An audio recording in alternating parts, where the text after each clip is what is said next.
West Bengal ఎలక్షన్‌లో జరిగిన మొదటి విడత ఎన్నికలు ఎన్నో ఆసక్తికరమైనటువంటి మలుపులు, ట్విస్టులు ఇవన్నీ కూడా చోటు చేసుకున్నాయి. బెంగాల్ చరిత్రలోనే ఎప్పుడూ లేని విధంగా ఈసారి రికార్డు స్థాయిలో 92% కంటే ఎక్కువ పోలింగ్ నమోదు కావడం అనేది నిజంగా ఆశ్చర్యకరమైనటువంటి విషయం అని చెప్పుకోవాలి. ఎన్నికలు అంటేనే అశాంతికి, హింసకి కేర్ ఆఫ్ అడ్రస్‌గా పేరు పడ్డటువంటి బెంగాల్‌లో ఈసారి పరిస్థితి చాలా డిఫరెంట్‌గా, కంప్లీట్ ఆపోజిట్‌గా కనిపించింది. దశాబ్దాలుగా ఎన్నో రాజకీయ దాడులు, దౌర్జన్యాలను చూసినటువంటి అక్కడి ప్రజలు ఈసారి మాత్రం చాలా ప్రశాంతంగా తమ ఓటు హక్కుని వినియోగించుకున్న పరిస్థితి ఉంది. దీని వెనక కేంద్ర ప్రభుత్వం అలాగే ఎన్నికల సంఘం ఎంతో వ్యూహాత్మకంగా పనిచేశాయి అనేది మనకు క్లియర్గా అర్థమవుతుంది. దాదాపు 2.5 లక్షల మంది సిఆర్పిఎఫ్ బలగాల్ని రంగంలోకి దించి ప్రతి పోలింగ్ బూత్ వద్ద పటిష్టమైనటువంటి సెక్యూరిటీని ఏర్పాటు చేయడం వల్ల అసాంఘిక శక్తులు తోకముడిచాయి.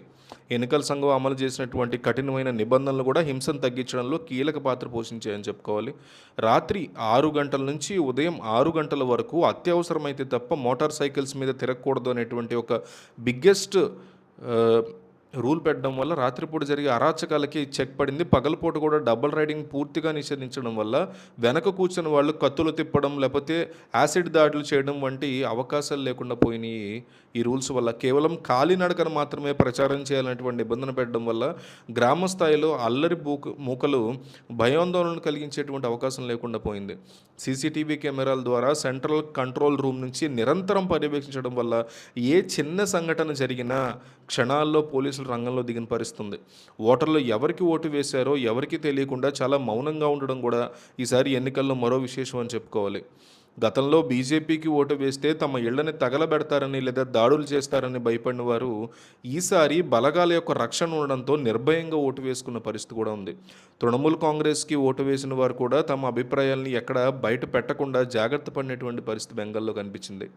పోలింగ్ బూతుల్లోకి 2 వ్యక్తులు వెళితే కంట్రోల్ రూమ్లో అలారం మోగేలాగా ఏర్పాటు చేయడం వల్ల ఎవరు ఓటర్ని ప్రభావితం చేసే అవకాశం లేకుండా పోయిందని చెప్తున్నారు.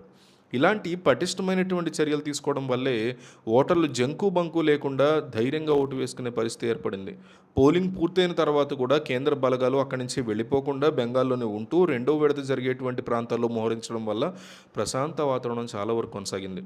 ఫలితాలు వచ్చే వరకు బలగాలు బెంగాల్లోనే ఉండడం వల్ల ఓటు వేసిన వారి మీద దాడులు జరుగుతాయేమో అనేటువంటి భయం కూడా ప్రజల్లో లేకుండా పోయిందని చెప్పుకోవచ్చు. ఎన్నికల ఫలితాలు ఏ పార్టీకి అనుకూలంగా వస్తాయనే తర్వాత విషయం, కానీ బెంగాల్లో ప్రజలు తమ ఓటు హక్కుని ప్రజాస్వామ్యబద్ధంగా నిర్భయంగా వినియోగించుకోవడానికి తగిన వాతావరణాన్ని కల్పించడంలో మాత్రం ఎన్నికల సంఘం కంప్లీట్గా విజయం సాధించిందని చెప్పుకోవచ్చు. ఇన్నాళ్ళు హింసకు పెట్టింది పేరుగా ఉన్నటువంటి పశ్చిమ బెంగాల్ ఎన్నికల్లో ఈ మార్పు ఒక అద్భుతం అని చెప్పుకోవాలి. శాంతియుతమైనటువంటి ఎన్నికల్లో ఖచ్చితంగా బీజేపీ గెలవబోతోంది అని ఆ పార్టీ శ్రేణులు ఒక విశ్వాసాన్ని వ్యక్తం చేస్తున్నాయి.